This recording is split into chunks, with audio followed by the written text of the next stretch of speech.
pilkada serentak itu kan berdasar Undang-Undang 10 2016 itu kan dilaksanakan di bulan November 2024. Kemudian KPU menetapkan hari dan tanggalnya itu di tanggal 27 November 2024. Begitu. Di tanggal 5 Mei kami juga akan mengumumkan, memberikan kesempatan pada calon perseorangan untuk menyerahkan syarat dukungan. Nah, penyerahannya di tanggal 8 sampai tanggal 12 Mei. Nah, terus kemudian untuk para pemilih ini dipastikan nanti kita di bulan Mei akan melakukan pendataan pemilih sengketa itu, yang kemudian di saat itulah kemudian kita mempersiapkan untuk penerimaan pencalonan. Ada proses di partai politik, entah itu sendiri atau berkoalisi, untuk mengusulkan calon itu sampai ke tanggal 27 Agustus kita buka lapaknya gitu. Nah, kira-kira begitu. Itu adalah Agustus tanggal 27 sampai tanggal 29 ya kalau nggak salah ya. Betul, itu pendaftaran ya. Pendaftaran Calon gubernur maupun bupati wali kota ya.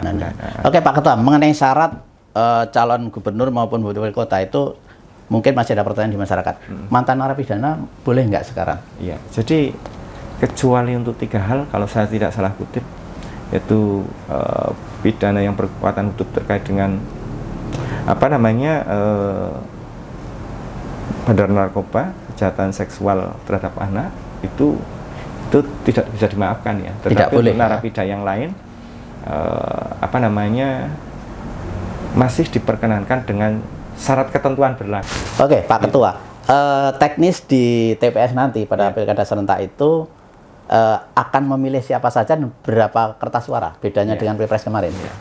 Jadi karena pilkada serentak ini, serentak se-Indonesia itu untuk memilih gubernur, bupati, wali kota, sehingga memang minimum 2 surat suara. 2 ya? 2 surat suara. Jadi, satu untuk apa? Yang satu untuk gubernur Jawa Tengah, dan yang kedua untuk bupati, wali kota di daerah masing-masing. Di daerah masing-masing. Jadi cuma nyoblos 2 kertas suara ya? 2 kertas suara. Assalamualaikum warahmatullahi wabarakatuh. Selamat pagi menjelang siang, teman-teman. Salam sejahtera untuk kita semua. Teman-teman, kita mendapat kesempatan istimewa lagi untuk bisa bertemu Bapak Ketua KPU Jawa Tengah, Pak Handri Triwidyono. Selamat siang. Assalamualaikum Pak Ketua. Sehat, semangat. Insya Allah. Setelah Pilpres purna ya. Tetap semangat ya. Hari ini kebetulan KPU melaksanakan rapat pleno terbuka. Oke, siap. Setelah putusan MK. Oke, teman-teman, kita sangat berkepentingan untuk interview Pak Ketua, khususnya KPU Jawa Tengah, karena setelah Pilpres ini, KPU Jawa Tengah, tentu seluruh KPU se-Indonesia punya gawe besar juga, yaitu punya pesta demokrasi kedua setelah Pilpres. Namanya adalah Pilkada Serentak, teman-teman. Ya. Nah, kira-kira Pilkada Serentak itu akan memilih apa saja. Kemudian kenapa disebut serentak? Kemudian kapan sih pilkada serentak itu? Kita ingin interview sama yang punya gawe langsung, panitianya. Pak Ketua, kita ingin tanya, pilkada serentak itu kapan? Pilkada serentak itu kan berdasar Undang-Undang 10 2016 itu kan dilaksanakan di bulan November 2024. Kemudian KPU menetapkan hari dan tanggalnya itu di tanggal 27 November 2024. Begitu. Itu pilkada serentak ya, di tahun 2024. Oke, teman-teman, jadi 2024 ini Indonesia itu punya 2 pesta demokrasi. Betul. Pilpres 14 Februari sudah selesai, MK kemarin sudah ada putusan. Kemudian setelah ini KPU yang menjadi penyelenggara itu akan punya gawe demokrasi kedua, pesta demokrasi kedua itu bulan November tanggal 27 November. Dan itu namanya pilkada serentak ya. Pilkada serentak. Kenapa disebut pilkada serentak? Apa bedanya dengan pilkada sebelum-sebelumnya, Pak Ketua? Jadi begini, karena memang keserentakan itu sudah dirancang oleh pembuat undang-undang, yang itu Undang-Undang 10 2016. Keserentakan ini untuk 37 provinsi dari 38 provinsi, karena khususnya di Jawa Tengah ya. Di Indonesia. Provinsi seluruh Indonesia. Kan se-Indonesia ini, Mas. Kalau provinsi Indonesia. Jadi ada 37 provinsi minus Daerah Istimewa Yogyakarta karena Undang-Undang Keistimewaan Yogyakarta. Dan juga minus 4 kota administratif di DKI dan 1 kabupaten administratif di DKI. Jadi kira-kira itu kalau pemerintah daerah itu terdiri dari DPRD dan juga eksekutifnya gubernur, bupati, dan wali kota. Nah, karena DKI nggak punya DPRD, pemilihan kepala daerahnya itu juga tidak ada. Okay. Sehingga ada 37 provinsi, 509 kabupaten kota di Indonesia. Oke, itu disebut serentak itu karena ini nanti bareng.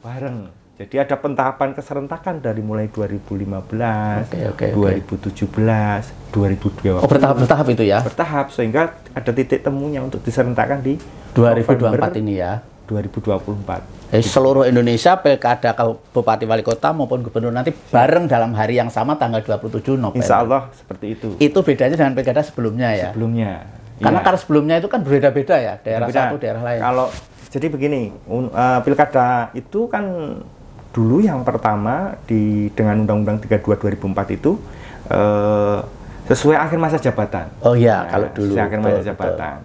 Terus kemudian di Undang-Undang 12 2008 itu ada satu yang monumental, yaitu memberikan kesempatan perseorangan di luar partai politik. Oke.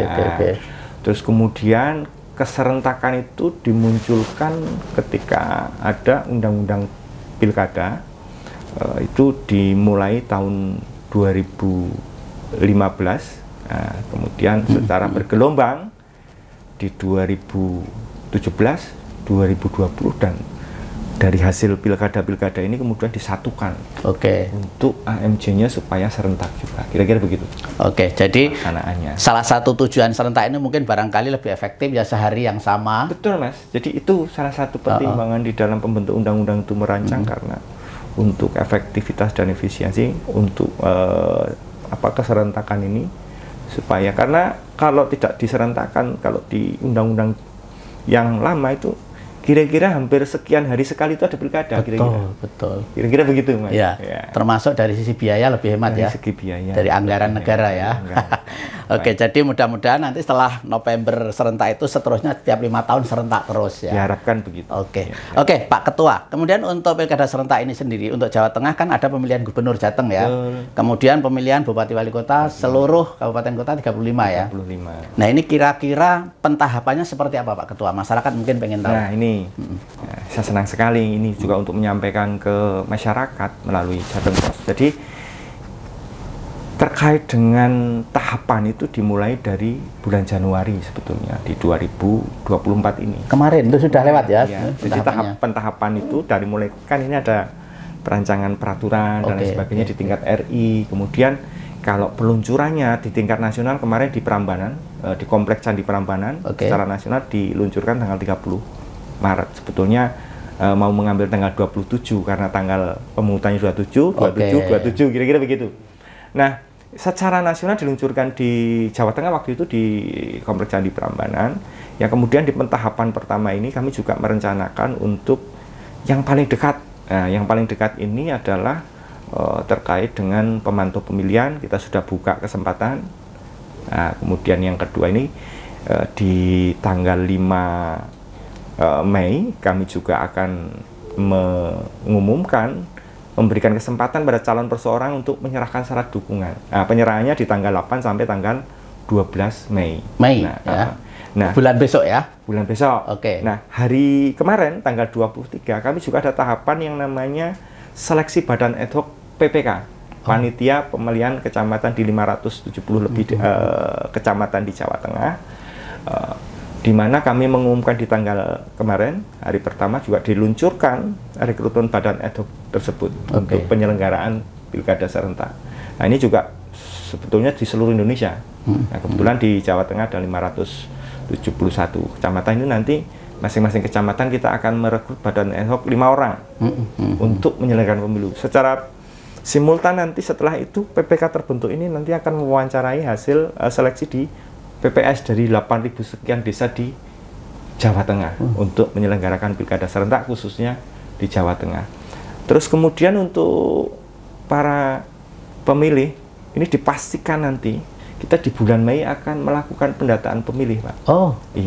Jadi dipastikan pada saat tahapan itu dipersiapkan, terutama ini yang kira-kira kemarin ada juga yang belum kedaftar, terus hanya menggunakan KTP dan seterusnya, nanti kita masukkan data dari awal. Oh, jadi ada pendataan baru ya? Pendataan untuk baru pemilih tetap ya?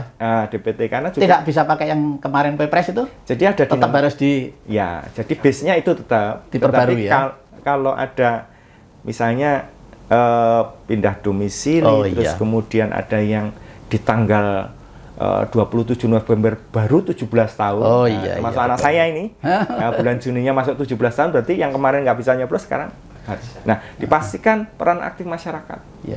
Nah, satu hal catatan yang sangat positif adalah di Jawa Tengah ini, dari target 80% untuk partisipasi, ternyata kita mendapatkan data 82,56%. Untuk Pilpres kemarin? Untuk Pilpres. Oh, ini untuk Pilek kemarin. Pilpres ya. Yang 14 Februari ini. Salah satunya juga peran dari stakeholder dan juga media. Seperti hari ini nih juga kita berharap menjadi bagian ikhtiar. Sosialisasi ya. Sosialisasi untuk memastikan masyarakat itu terlibat. Dan juga kami berharap tidak hanya untuk menggunakan hak pilih, tapi ambillah kesempatan menjadi penyelenggara. Tadi saya sampaikan, ini masih ada kesempatan untuk petugas KPPS, petugas PPK ini kita buka nih di minggu ini. Terus kemudian setelah itu ada PPS di tingkat desa kelurahan. Terus kemudian nanti juga ada di sebelum bulan Mei juga ada namanya petugas pemutakhiran data pemilih. Jadi ada lagi. Itu jumlahnya sejumlah TPS. Itu peluang kerja juga ya? Ya. Jadi nanti di Jawa Tengah kira-kira kalau menurut rencana kami akan ada sekitar 68.000 merekrut TPS, sehingga kita butuh 68.000 untuk itu. Nah, orang. Nah, nanti di bulan Juni ketika kita akan persiapkan pemungutan penghitungan, akan hire juga untuk KPPS. KPPS itu 68.000 sekian dikalikan 7, termasuk 2 orang di penyelenggara pemilu untuk PAM TPS oleh Linmas. Jadi ke depan tahapan itu kami juga berharap tidak kehilangan momen. Jadi ini untuk kira-kira dipantau terus berita, termasuk medsos dan lain sebagainya dari KPU Provinsi Jawa Tengah maupun kabupaten kota. Untuk tahapan ini tidak, kami berharap ada kontribusi partisipasi masyarakat. Karena ada peluang kerja juga sebetulnya. Gajinya lumayan segede Pilpres kira-kira? Insya Allah lumayan, bebannya lebih ringan. Tetapi lumayan sama dengan Pilpres ya. 1 juta ke atas ya? Ya, jadi kalau PPK insya Allah 2,5 juta. Nah, terus nanti PPS saya agak lupa angkanya, tetapi prinsipnya bahwa mereka menyelenggarakan pilkada ini dengan kira-kira 2 surat suara. Kalau kemarin kan 5 Pak, dan gede-gede gitu kan. Nah, ini banyak lebih ringan, tetapi honorarium yang kami siapkan sama. Oke, tahapan berikutnya Pak Ketua sampai mulai pendaftaran para calon bupati, wali kota, gubernur kapan? Jadi gini, ini di tanggal 5 kami mengumumkan penyerahan syarat dukungan untuk perseorangan. Ini dulu ya? Dulu, jadi tanggal 8 sampai 12 Mei nanti kita akan menerima syarat dukungan dimaksud. Terus kemudian kita akan lakukan proses penelitian administrasi sampai verifikasi faktual dan lain sebagainya. Ujungnya adalah apakah ada perseorangan yang memenuhi syarat. Nah, syaratnya ini juga kan sesuai dengan jumlah DPT masing-masing kabupaten kota. Nah, juga DPT di Jawa Tengah. Berapa surat dukungan? Ya, jadi kalau DPT kemarin 28,2 juta, di Jawa Tengah membutuhkan dukungan sekitar 1,8 juta dukungan. Ya, untuk maju perseorangan ya? Cukup besar. Besar banget tuh. Kalau mau maju jadi dukungan itu tidak hanya fotokopi KTP, tetapi ada surat pernyataan dan formulir yang harus diisi. Nah, terus kemudian ketika ini proses pencalonan perseorangan kemudian ternyata diverifikasi oleh KPU, nanti ujungnya diterbitkan. Kalau memenuhi syarat untuk maju di perseorangan, kami akan terbitkan keputusan KPU. Nah, keputusan KPU ini menjadi bagian yang harus diserahkan juga nanti pada saat pendaftaran bakal pasangan calon berdasarkan tahapan di tanggal 27 Agustus. Nanti buka itu pendaftaran bakal pasangan calon. Itu memberikan kesempatan kepada 2. Yang pertama yang diusulkan partai politik dengan 20% kursi di DPRD provinsi kalau di gubernur. Atau 25% suara sah, dan juga perseorangan tadi yang sudah diverifikasi dukungannya. Nah, terus kemudian di proses ini kami nanti kan juga terkait dengan kursi DPRD provinsi, kabupaten kota dan kabupaten dan kota ini kan sedang proses, Pak. Sedang proses karena belum ditetapkan kursinya. Ya betul. Jadi ada 19 lokus di Jawa Tengah, yang hari kemarin kita sedang berproses untuk menyiapkan sengketa hasil perselisihan, Pak. Oh, ada? Ya, ada. 19 kabupaten kota? Kabupaten kota. Partai apa aja itu, Pak? Jadi partainya beragam. Beragam. Jadi ada sengketa misalnya saya kasih contoh untuk DPRD provinsi di Dapil Jawa Tengah 1 Kota Semarang misalnya begitu. Ada misalnya Partai Kebangkitan Bangsa dan Partai Golkar. Golkar. Ini kan soal kepastian hukumnya belum diputuskan oleh menunggu putusan MK. Iya, putusan sehingga MK. Secara umum untuk dukungan partai politik juga belum bisa ditetapkan karena masih proses. Betul. Jadi kalau sengketa ini kemudian berproses di MK, kami mengikutinya. Hari ini kami menyiapkan jawaban termohon KPU. Juga nanti di kabupaten kota ada beberapa titik juga yang DPRD kabupatennya juga, kabupaten kotanya juga bersengketa di MK. Sedang proses di MK juga. Sedang proses nanti bahwa putusan MK itu di sekitaran kan 45 hari sejak tanggal 20 kemarin. Oke. 45 hari nanti itu berdasarkan putusan itu kami baru bisa menetapkan perolehan kursi. Nah, perolehan kursi ini menjadi dasar partai politik untuk mengajukan atau mengusulkan paslonnya di tanggal 27 Agustus atau mereka akan berkoalisi.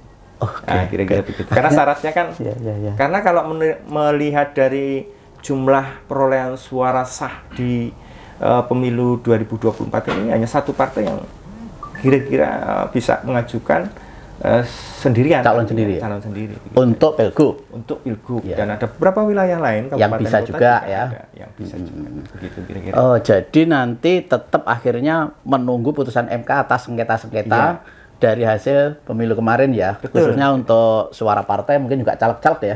Jadi kalau prinsipnya begini, keputusan itu yang kita tunggu adalah nanti keputusan terkait perolehan kursi. Kalau di tanggal pada saat rekapitulasi di tingkat provinsi kemarin dan kabupaten kota, kita kan menerbitkan keputusan terkait perolehan suara. Perolehan suara baru dihitung kemarin kan juga misalnya sudah dihitung juga terkait dengan partai A dapat sekian, di dalamnya ada calon-calon, peringkat 1, 2, 3-nya siapa. Nah, yang ini kemudian SK ini yang sekarang digugat di MK itu. Iya, betul. Nanti kalau ini apa namanya menjadi bagian kita bisa challenge, bisa pertahankan, atau kemudian ada putusan lain dari Mahkamah Konstitusi, kita sesuaikan keputusan. Mengikuti terus ya sampai final putusan tetap ya. Kekuatan hukum tetap baru bisa kita gambaran, walaupun memang kalau melihat beberapa itu kan sangat sedikit sebetulnya yang disengketakan. Tetapi kita tetap menunggu nanti kalau ada wilayah yang tidak bersengketa, itu juga bisa ditetapkan hasil perolehan kursinya. Kira-kira begitu. Ada berapa kabupaten kota? 19 kabupaten kota, tetapi ini varian. Saya datanya, ini kan ada yang disengketakan misalnya di kabupaten, di wilayah Dapil 3 RI, ada 3 kabupaten misalnya, RI. Untuk kabupaten kota sebagian besar tidak sengketa. Betul. Terus kemudian DPRD provinsi juga hanya 2 atau 3 yang bersengketa di dapilnya. Sehingga memang kita ikuti saja prosesnya, alurnya prosesnya. Begitu. Sehingga nanti konsekuensinya juga agak mundur ya. 45 hari menunggu hasil soalnya. Dan itu waktunya cukup pas atau ngepasi banget begitu ya. Gitu ya. Karena di bulan Juni kira-kira kita ada kepastian hukum untuk beberapa wilayah yang sengketa itu, yang kemudian di saat itulah kemudian kita mempersiapkan untuk penerimaan pencalonan. Ada proses di partai politik, entah itu sendiri atau berkoalisi, untuk mengusulkan calon itu sampai ke tanggal 27 Agustus kita buka lapaknya gitu. Oke. Ya, kira-kira begitu. Itu adalah Agustus tanggal 27 sampai tanggal 29 ya kalau nggak salah ya. Itu pendaftaran ya. Pendaftaran. Calon gubernur maupun bupati wali kota ya. Oke, setelah itu tahapnya apa? Setelah pendaftaran? Setelah itu tentu kita ada proses tata cara untuk memastikan bahwa calon gubernur dan bupati wali kota ini beserta wakilnya ini memenuhi syarat administratif, termasuk kita akan melakukan beberapa hal memastikan bahwa keabsahan dukungannya itu benar, terutama dari partai politik. Kemudian yang kedua adalah bahwa nanti juga di situ akan ada yang namanya pemenuhan syarat calon, syarat pencalonan. Kalau syarat pencalonan tadi kalau persorangan berarti kan dukungan itu ada surat keputusan kita yang itu memenuhi syarat. Kalau kemudian syarat partai politik, rekomendasi dari pimpinan partai tingkat pusat. Rekomendasi mutlak itu. Mutlak. Terus kemudian ada beberapa yang kita perlu verifikasi, klarifikasi, termasuk misalnya dokumen, ada ijazah, ada segala macam. Termasuk nanti ada proses pemeriksaan kesehatan bakal calon. Setelah itu dilaksanakan, ada proses perbaikan bagi yang masih belum sesuai gitu kan kira-kira. Atau juga ada mekanisme penggantian calon. Kalau kemudian ada calon yang dinyatakan pemeriksaan kesehatannya tidak memenuhi syarat, kemudian ada penggantian. Atau apapun yang ditemukan kemudian menyebabkan bakal calon bupati, gubernur atau wakilnya itu bisa diganti. Nah, sehingga nanti sistem proses perbaikan kemudian ditetapkan. Nah, itu selanjutnya 3 hari setelah penetapan calon itu kemudian ada yang namanya masa kampanye. Ya, reguleri samalah sampai H-3 sebelum tanggal 27 November ada beberapa hal termasuk kewajiban dana kampanye, pelaksanaan kampanye, dan juga nanti akan ada debat. Iya, ada debat juga ya. Salah satu metode kampanye ini adalah debat. Iya. Efektif juga itu. Ya, betul Pak. Oke. Kampanye berapa lama nanti masa kampanye? Jadi masa kampanye 3 hari setelah penetapan calon sampai 3 hari sebelum coblosan ya. Cukup lama, kayaknya sekitar 1 bulan lebih ya. Ya, lebih dari 1 bulan. Oke Pak Ketua, mengenai syarat calon gubernur maupun bupati wali kota itu mungkin masih ada pertanyaan di masyarakat. Mantan narapidana boleh nggak sekarang? Iya, jadi kecuali untuk 3 hal kalau saya tidak salah kutip, yaitu pidana yang berkekuatan hukum terkait dengan bandar narkoba, kejahatan seksual terhadap anak, itu tidak bisa dimaafkan ya. Tetapi tidak boleh, untuk narapidana yang lain masih diperkenankan dengan syarat ketentuan berlaku. Artinya masih dimungkinkan calon itu ada pernah melakukan tindak pidana, tetapi juga ada tata caranya. Misalnya setelah menjalani hukumannya minimum 5 tahun setelah itu, setelah menjalani, misalnya nih selesai pidananya hari ini ya, 5 tahun ke depan baru bebas boleh nyalon, kira-kira begitu. Gitu ya. Termasuk ada beberapa catatan lain sepanjang memang yang diatur di ketentuan yang lain gitu ya. Ketentuan yang lain itu kan bisa saja.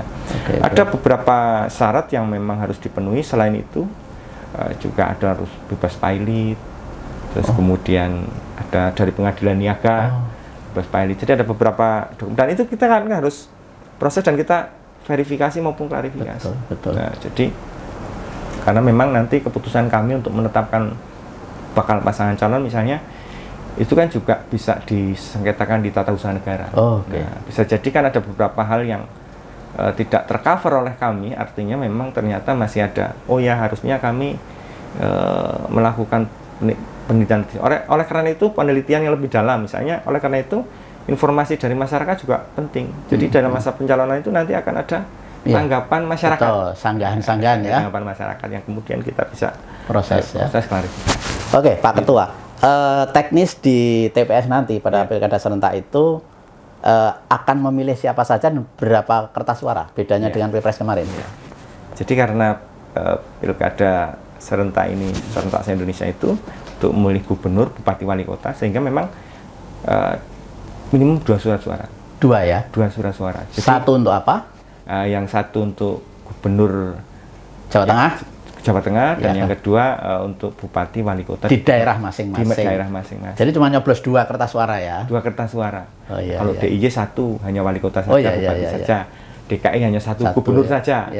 Kira-kira begitu. Jadi itu bedanya ya. Lebih ringan lah nanti ya. Insya Allah lebih. Tidak seribet kemarin ya. Harusnya partisipasinya bisa lebih meningkat. Insya Allah. Dari masyarakat ya. Cuman memang keterbatasannya begini, perlu kami sampaikan bahwa kalau di pilek-pilpres itu kan saya bisa milih dimanapun untuk pilpres sepanjang kita mengurus pindah memilih waktu itu ya. Nah, namun demikian untuk ini kan terbatas. Untuk pilek dan untuk ini pilkada serentak. Nah, untuk pilkada serentak kan kalau saya masih nih, saya terdaftar di Cilacap, saya masih bisa sini untuk pilgub karena masih satu provinsi. Satu provinsi ya. Tapi kalau ada saudara-saudara kita yang domisilinya di Jakarta terus di sini kan nggak dapat itu surat suara kan. Gitu ya. Bedanya di situ. Harus merujuk kepada KTP ya. ya. Betul. Kalau dulu kan bisa lintas provinsi, bisa. Pilpres. Karena Pilpres Indonesia ya. Panjang ada di urus surat pindah memilih. Pindah. Kalau ini nggak bisa, mesti harus pulang. Mesti harus pulang kalau lintas provinsi. Gitu kan. Itu bedanya ya. Bedanya. Oke Pak Ketua, mungkin juga pertanyaan lagi. Nanti KPU setelah pencoblosan, update perolehan itu mau pakai Sirekap lagi atau tidak nih ke depan? Secara teknis kami belum menerima petunjuk ataupun ketentuan yang mengatur itu. Tetapi memang bahwa Sirekap ini ditetapkan untuk alat bantu dalam rangka pemilu dan pilkada masih belum dicabut. Artinya ini kebijakan secara nasional yang masih berlaku. Tetapi praktiknya kan nanti akan kita pastikan soal penggunaan Sirekap itu, karena di 2020 serentak juga sudah menggunakan Sirekap. Oh sebetulnya ya? Sebetulnya sudah. Dengan beberapa penyempurnaan dan lain sebagainya. Oh sudah ya? Ya kita tunggu saja untuk hal-hal yang memang diatur secara teknis. Kami di keputusan KPU maupun di atasnya ada peraturan KPU, kami tunggu. Ya, itu sebetulnya penggunaan Sirekap hitung cepat versi KPU itu sangat membantu informasi kepada masyarakat untuk update mengetahui hasil di sana bagaimana. Sebetulnya sangat membantu itu. Bahwa mungkin kemarin ada kurang-kurangnya yang namanya teknologi ya. Siap. Kalau bisa itu diberlakukan lagi harusnya itu untuk memantau. Utamanya adalah masyarakat bisa melihat dokumen aslinya. Nah itu betul. Jadi mau keliru tidak keliru semua orang tahu. Betul. Ketika keliru ada koreksi untuk proses rekapitulasi yang manual berjenjang. Jadi ini ada keliru. Karena memang kita sangat terbantu dengan masukan dari masyarakat yang kemudian kami sesuaikan. Jadi memang kalau ada dokumen yang di TPS yang diunggah itu keliru, ya biarkan keliru karena itu dokumen otentik, sehingga nanti di atasnya harus kita koreksi di kecamatan bahwa untuk di TPS ini ada kekeliruan harusnya sekian, dicatat dalam kejadian khusus. Oke. Jadi sangat membantu lah itu kalau bisa nanti bisa dipertahankan lagi. Kurang lebihnya bisa sebetulnya legitimasi Pilpres itu masyarakat loh ini ya, kalau saya baca ya, kalau memantau sidang MK itu, mereka itu semua bicara C1-nya dari TPS sudah seperti itu kok. Gitu loh. Sebetulnya bisa menjadi legitimasi juga. Siap. Coba kalau nggak ada itu mungkin dugaan-dugaan itu malah melebar kemana-mana. Betul. Itu kan kalau di sosmed begitu. Lu di tempat saya aja C1-nya memang begitu, menang sekian, udah lihat semua itu loh. Cuman karena ada kurang-kurangnya kemarin ya. Oke Pak Ketua, pertanyaan lagi Pak Ketua. Untuk Pilgub terutama, itu kalau misalnya di Jawa Tengah nanti calonnya 3 misalnya ya kan memungkinkan 3 pasangan ya Pilgub nanti. Itu kira-kira syarat pemenang itu harus 50% per 1 plus 1, 50% plus 1 seperti Pilpres, sehingga ada putaran kedua atau tidak nanti untuk Pilgub. Jadi kalau pilkada serentak ini dari seluruh wilayah ini hanya pengecualian di DKI, Pak. Jadi DKI Jakarta ya? Sama bahwa seluruh wilayah yang melaksanakan pilkada pemilihan gubernur, bupati dan wali kota ini pemenangnya adalah suara terbanyak. Suara terbanyak. Mau calon 2 maupun 3 pokoknya yang terbanyak. Ya. Mau calon tidak ada peluang 2 putaran pokoknya. Tidak ada peluang 2 putaran. Kecuali kalau calon tunggal terus dia bukan terbanyak ya otomatis ada misalnya kalah dengan bumbung kosong. Iya, itu kan berbeda ya. Tapi untuk DKI ada kekhususan di DKI yang kalau nanti kalau misalnya nanti ada yang calon tunggal kalah dengan bumbung kosong bagaimana itu? Tentu ada yang namanya pelaksanaan pilkada ulang. Oh gitu ya. Karena tidak memenuhi syarat suara terbanyak ya. Iya. Oke itu ya. Oke. Ulang. Jadi khusus DKI ya memang. Khusus DKI ini ada seperti di Kota Makassar itu kan pernah calon tunggalnya kalah dari bumbung kosong. kotak kosong. Iya betul harus diulang ya. Oke. Pak Ketua, terakhir mungkin ada saran-saran nasihat buat rakyat Jawa Tengah terkait dengan gelaran pilkada. Terima kasih. Kami sampaikan terima kasih dan apresiasi kesempatan ini. Yang pertama perlu kami sampaikan bahwa tahapan pemilihan gubernur dan wakil gubernur Jawa Tengah, insya Allah kami akan luncurkan nanti di hari Sabtu malam Minggu, tanggal 27 Minggu ini? April. 27 April. Iya, 2024. Kami harap juga mengundang kepada masyarakat untuk hadir berbondong-bondong sana untuk meramaikan. Siap. Jadi seperti yang tadi disampaikan, yang pertama pastikan bahwa para calon pemilih ini terdaftar. Iya. Terus kemudian dipastikan untuk dapat memantau betul kerja kami dalam rangka melayani pemilih dan juga peserta pemilu, dan juga bisa terlibat di dalam penyelenggaraan, yang pertama untuk menjadi penyelenggara pemilu di PPK kecamatan di seluruh wilayah Jawa Tengah, kemudian di PPS desa kelurahan di 8.000 sekian kelurahan, dan juga di KPPS nanti. Sehingga memang perwujudan demokrasi substansial itu dimulai dari tata cara pelibatan masyarakat dan partisipasi masyarakat semaksimal mungkin. Jadi himbauan kami, pastikan terdaftar, pastikan juga dapat terlibat.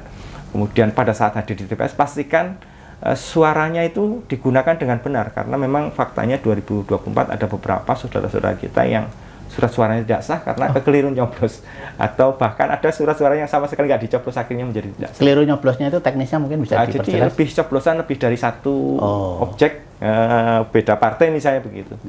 Nah, itu yang beberapa catatan yang menurut kami menjadi bagian yang kita harus evaluasi. Ya, mudah-mudahan ini bisa dengan support publikasi yang seperti ini bisa merangsang masyarakat untuk memantau betul pelaksanaan Pilkada serentak 2024. Gitu. Terima kasih Pak Ketua, matur nuwun atas waktunya. Terima kasih. Memberikan penjelasan cukup detail, panjang lebar kepada masyarakat Jawa Tengah khususnya untuk berbondong-bondong nanti mensukseskan Pilkada serentak tanggal 27 November 2024, yaitu memilih Gubernur Jawa Tengah dan memilih Bupati Wali Kota di daerah masing-masing di 35 kabupaten kota di Jawa Tengah. Terima kasih sekali lagi Pak Ketua, mudah-mudahan apa yang kita berikan bermanfaat buat kita semua. Saya Zaidan diri. Assalamualaikum warahmatullahi wabarakatuh.